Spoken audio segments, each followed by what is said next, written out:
Estudo Bíblico 4.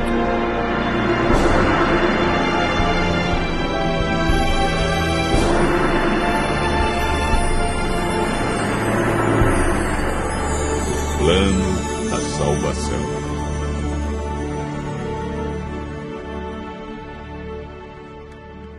Para Deus, não importa o que fomos ou o que fizemos no passado.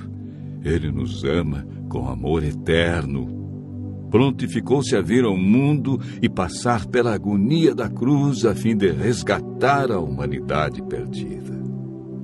Entretanto, há muitos que se perguntam: como posso ser bom diante de Deus?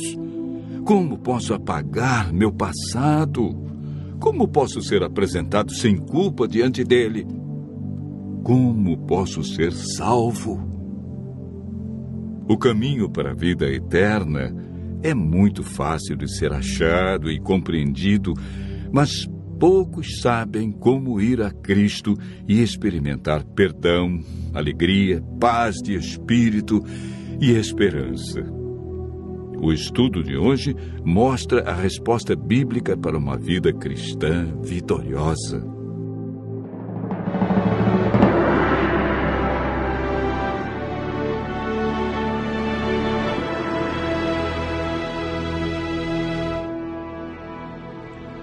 Assim que entrou o pecado no mundo, a divindade foi movida de compaixão pelos seres humanos.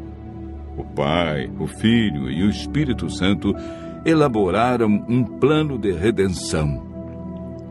Cristo se prontificou a deixar as cortes celestes, descer à terra como homem e pagar a pena do pecado e redimir a humanidade.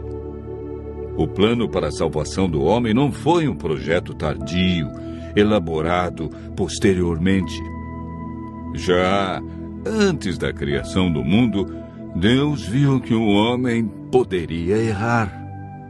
Ao pecarem, Adão e Eva perderam sua natureza perfeita.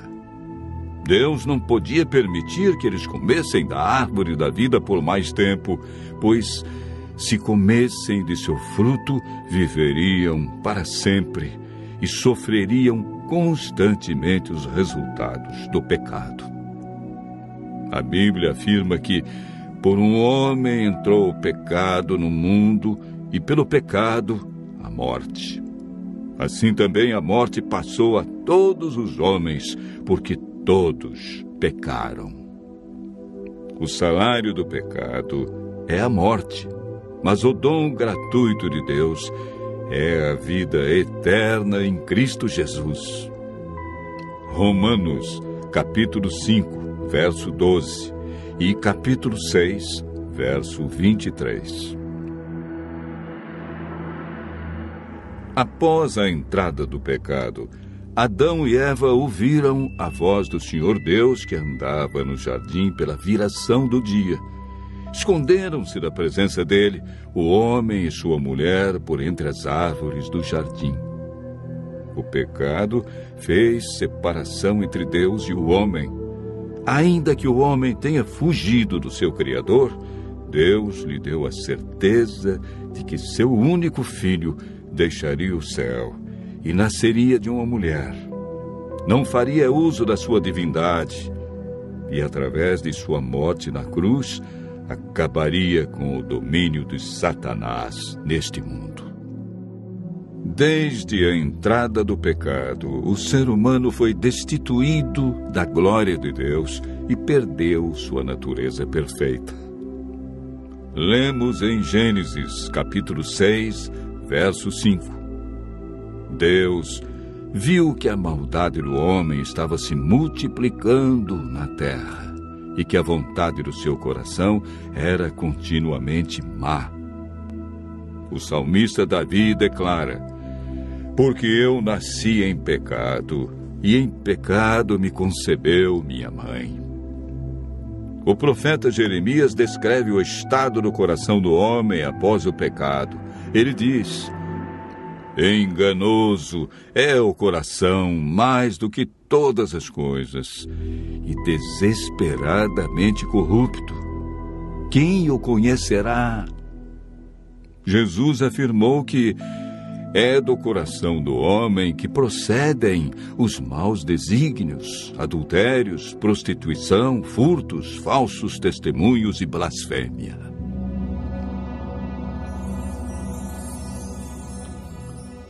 Primeiro Coríntios 2, verso 14, afirma que o homem natural não aceita as coisas de Deus porque lhe parecem loucura. O apóstolo Paulo relata a grande luta que existia em seu coração.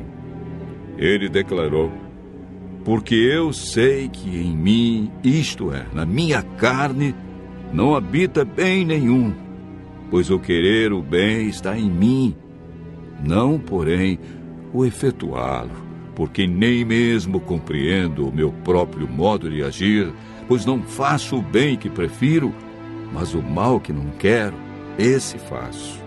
Mas se eu faço o que eu não quero, já não sou eu quem o faz, e sim o pecado que habita em mim.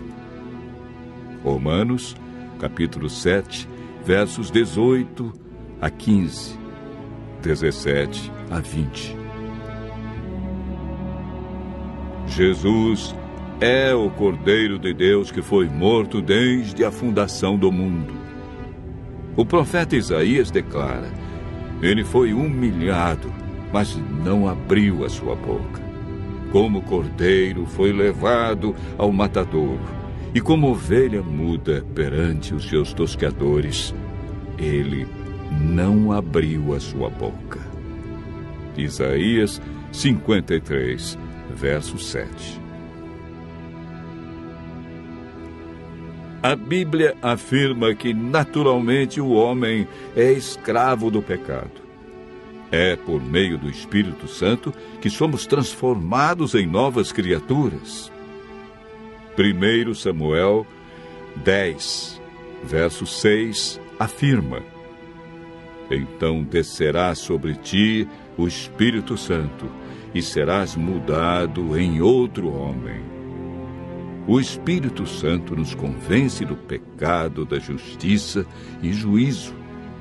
Ele nos guia ao conhecimento da verdade e implanta os princípios da lei de Deus no coração. A salvação está hoje ao alcance de todos nós, porque pela graça sois salvos, mediante a fé. E isso não vem de vós, é dom de Deus.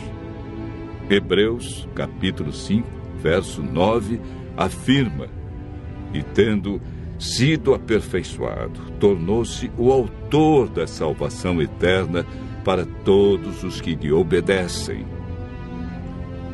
A obediência é fruto da salvação em Cristo Jesus.